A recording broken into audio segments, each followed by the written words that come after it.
menyebarkan provokasi, mengajak dan menghasut masyarakat melalui media sosial untuk melakukan tindakan melanggar hukum pada saat kegiatan unjuk rasa. Kasus penjarahan rumah mewah milik Wakil Ketua Komisi 3 DPR RI, Ahmad Sahroni, benar-benar jadi sorotan publik nasional. Peristiwa ini bukan hanya mencoreng wajah keamanan, tetapi juga membuka diskusi besar tentang kesenjangan sosial, provokasi digital, serta semakin menipisnya kepercayaan masyarakat terhadap elit politik. Polisi bergerak cepat, dan publik dibuat terkejut ketika dalang utama di balik aksi anarkis itu ternyata pasangan suami istri. SB yang berusia 35 tahun dan G yang baru berusia 20 tahun ditetapkan sebagai otak provokasi yang menggerakkan massa. Fakta ini semakin menggemparkan, apalagi ketika kemudian muncul komentar Salsa Erwina yang memperkeruh suasana. Salsa menyatakan tidak membenarkan aksi penjarahan, tetapi ia juga menegaskan memahami mengapa masyarakat bisa sampai sebegitu marah terhadap politisi, termasuk Sahroni, yang dianggap telah menyakiti hati rakyat. Penangkapan SB dan G dilakukan pada 1 September 2025 oleh Subdit Jatanras di Treskrimum Polda Metro Jaya. Dari tangan keduanya, polisi menyita 2 unit telepon genggam yang dipakai untuk menyebarkan ajakan dan hasutan. Penyidik mengungkapkan, keduanya terbukti memanfaatkan media sosial dan grup WhatsApp sebagai sarana utama menggerakkan massa. Sang suami, SB, memakai akun Facebook bernama samaran Nanu, sementara sang istri menggunakan akun Bambu Runcing. Dari akun-akun itu, mereka menulis status provokatif, menyebarkan berita bohong, hingga mengajak orang untuk menyerbu rumah Ahmad Sahroni. Tak berhenti di situ, SB juga tercatat sebagai admin sebuah grup WhatsApp yang awalnya bernama Kopi Hitam. Grup ini kemudian berganti nama menjadi BEMRI dan akhirnya acap 1312, dengan anggota yang mencapai 192 orang. Di dalam grup tersebut, rencana penjarahan dibahas secara serius. Dari menentukan titik kumpul, waktu bergerak, hingga bagaimana cara menghadapi polisi jika muncul, semua diatur dengan detail. Hal ini membuktikan bahwa aksi penjarahan bukanlah spontanitas semata, melainkan peristiwa yang direncanakan. Di sisi lain, G aktif menyebarkan narasi tambahan berupa hoaks yang menuding Sahroni sebagai simbol ketidakadilan. Ia menambahkan bumbu emosional, membagikan gambar dan rekaman manipulatif, serta menyebarkan pesan-pesan berantai yang semakin membakar amarah publik. Kombinasi peran keduanya membuat mobilisasi massa berjalan mulus.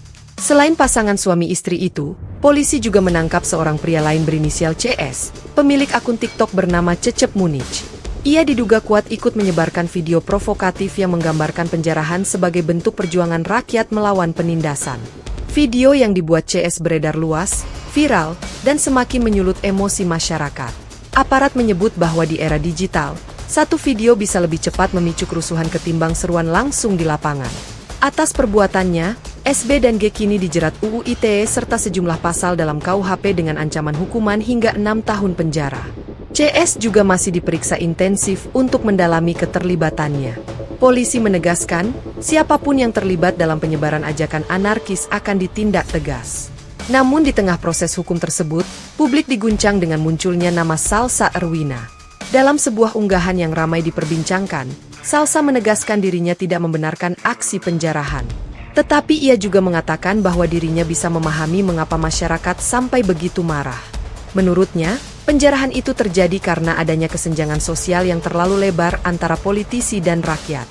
Salsa mengaku, banyak netizen yang menandai dirinya terkait kabar penjarahan rumah Sahroni maupun rumah tokoh lain.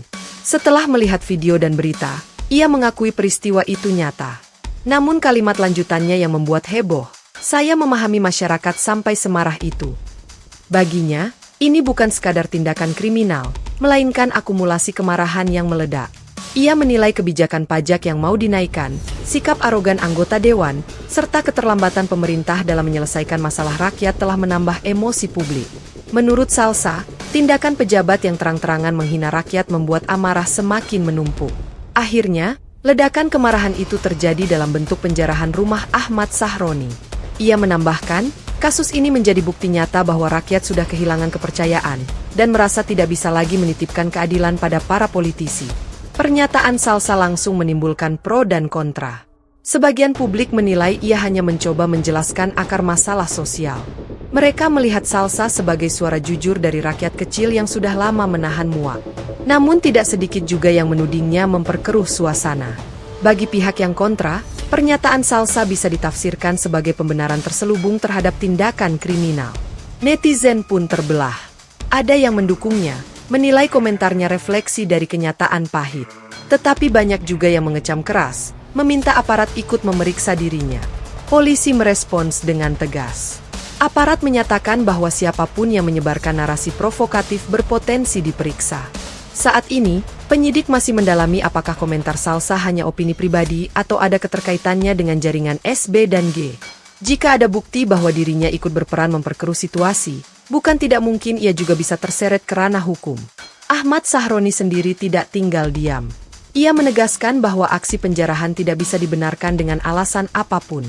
Baginya, pernyataan yang mencoba memahami penjarahan sama saja membuka ruang pembenaran bagi tindakan anarkis.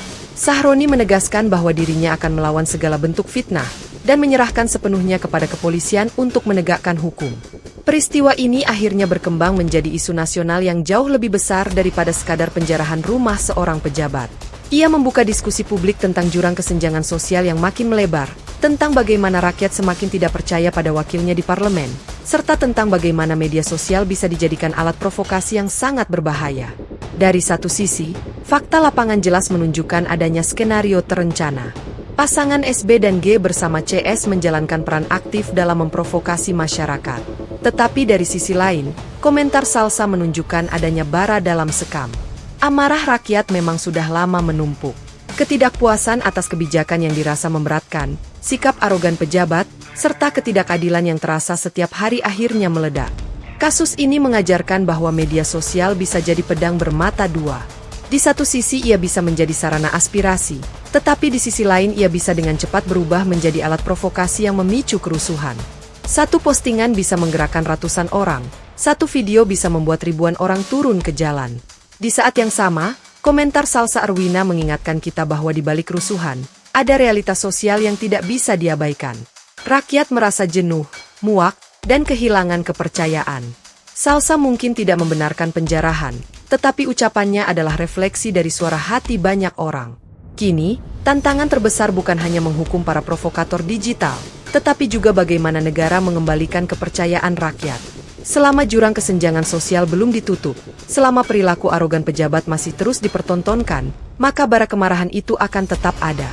Dan jika bara itu kembali tersulut, bukan tidak mungkin peristiwa yang lebih besar dari penjarahan rumah Sahroni akan terjadi lagi. Kasus ini menjadi pelajaran pahit bagi semua pihak. Bagi masyarakat, agar lebih bijak menggunakan media sosial dan tidak mudah terprovokasi. Bagi politisi, agar tidak meremehkan rasa sakit hati rakyat. Dan bagi aparat penegak hukum, agar tegas menindak siapapun yang berusaha merusak stabilitas dengan provokasi. Satu hal yang pasti, penjarahan rumah Ahmad Sahroni bukan hanya cerita kriminal biasa. Ia adalah gambaran rapuhnya kepercayaan rakyat, bahaya provokasi digital, dan tanda bahwa kesenjangan sosial di negeri ini sudah sampai pada titik mengkhawatirkan.